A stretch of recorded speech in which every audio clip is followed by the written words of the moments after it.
The Gospel according to Luke. It's one of the earliest accounts of Jesus' life, and it's actually part one of a unified two-volume work, Luke Acts.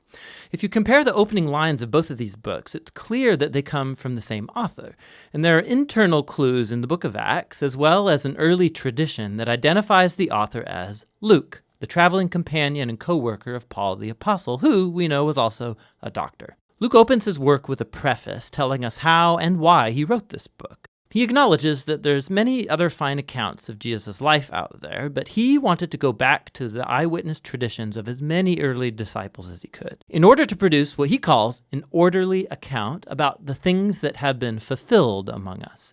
Now that word fulfilled shows us why Luke wrote this account. For him, the story of Jesus isn't just ancient history.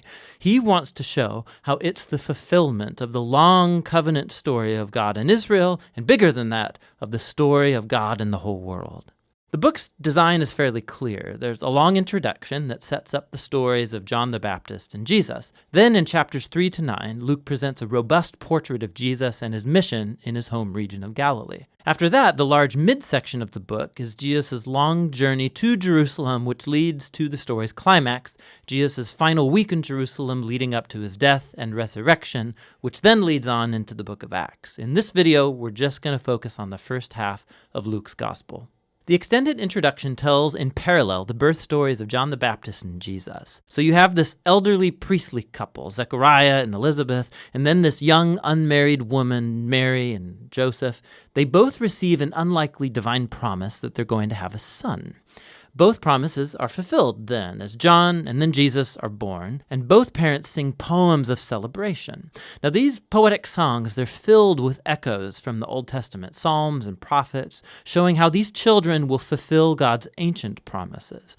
But these poems also preview each child's role in the story to follow. So John is the prophetic messenger promised in the Torah and the prophets who's going to prepare Israel to meet their God. And Jesus, he's the messianic king promised to David, who's going to bring God's reign over Israel and God's blessing to the nations, just like he promised to Abraham. After this, Mary brings Jesus to the Jerusalem temple for his dedication, and two elderly prophets, Anna and Simeon, they see Jesus and they recognize who he is. And Simeon sings his own song, a poem inspired by the prophet Isaiah. He says, "This child is God's salvation for Israel, and he will become a light to the nations." So with all this anticipation, the story moves forward into the next main section, where Luke presents Jesus and his mission. He sets the stage with John's renewal movement at the Jordan River, where he's calling a new, repentant, recommitted Israel into existence through baptism. He's preparing for the arrival of God's kingdom. And then Jesus appears as the leader of this new Israel, and he's marked out by the Spirit and the voice of God from heaven. He is the beloved Son of God. After this, Luke follows with the genealogy, and it traces Jesus' origins back to David, then back to Abraham, and then all the way back to Adam from the book of Genesis. Luke's claiming here that Jesus is the messianic king of Israel who will bring God's blessing, but not only to Israel, the family of Abraham. He is here for all the sons of Adam, for all humanity. After this, Luke has strategically placed the story of Jesus going to his hometown Nazareth, where he launches his public mission. At a synagogue gathering, Jesus stands up and he reads from the scroll of Isaiah, saying, "The Spirit of the Lord is upon me, to preach good news to the poor and freedom for the prisoners, new sight for the blind and freedom for the oppressed." Now, along with the other Gospels, Jesus is presented here. He's the Messianic King bringing the good news of God's kingdom. But what Luke uniquely highlights are the social implications of Jesus' mission. So he brings freedom. The Greek word is aphesis. It literally means release, and it refers to the ancient Jewish practice of the year of Jubilee described in Leviticus 25. It's when all Israelite slaves were released, when people's debts were canceled, when land that was sold is returned back to families. It's all a symbolic reenactment of God's liberating justice and mercy. And then Jesus says that this good news of release is specifically for the poor. Now, in the Old Testament, the poor, or in Hebrew, ani, it's a much broader category than just people who don't have very much money. It refers also to people of low social status in their culture, like people with disabilities or women and children and the elderly. It also can include social outsiders, like people of other ethnic groups, or people whose poor life choices have placed them outside acceptable religious circles. And Jesus says that God's kingdom is especially good news for these people. So after this, Luke immediately puts in front of us a large block of stories, showing us what Jesus' good news for the poor looks like. It involves the healing of a bedridden sick woman, or a man who has a skin disease, or someone who's paralyzed. There are stories here also about Jesus welcoming into his community a tax collector like Levi, who's not financially poor, but he is a social outsider. There's a story about Jesus forgiving a prostitute. Luke's showing us how Jesus' kingdom brought restoration and reversal of people's whole life circumstances. He's expanding the circle of people who get invited in to discover the healing power of God's kingdom. And as Jesus' mission attracts a large following, he does something even more provocative.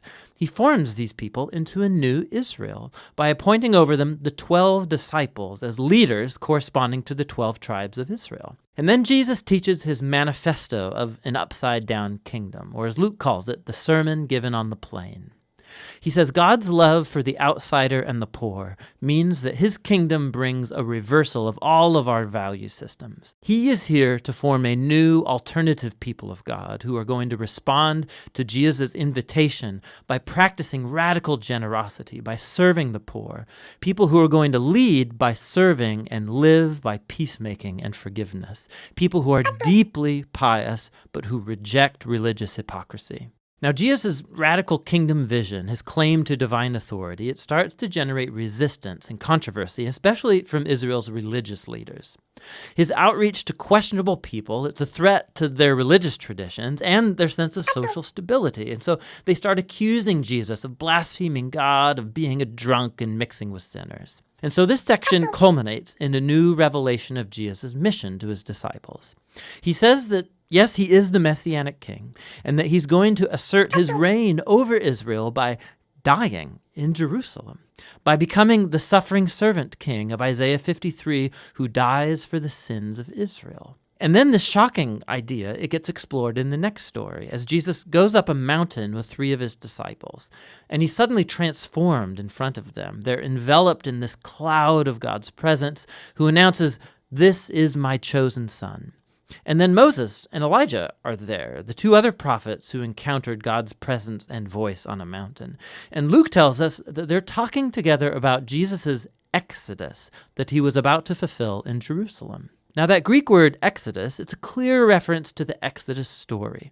Luke is portraying Jesus here as a new Moses who will lead his newly formed Israel into freedom and release from the tyranny of sin and evil in all of its forms, personal, spiritual, and social. And that's going to lead us into the second half of the book. But for now, that's the first half of the Gospel according to Luke.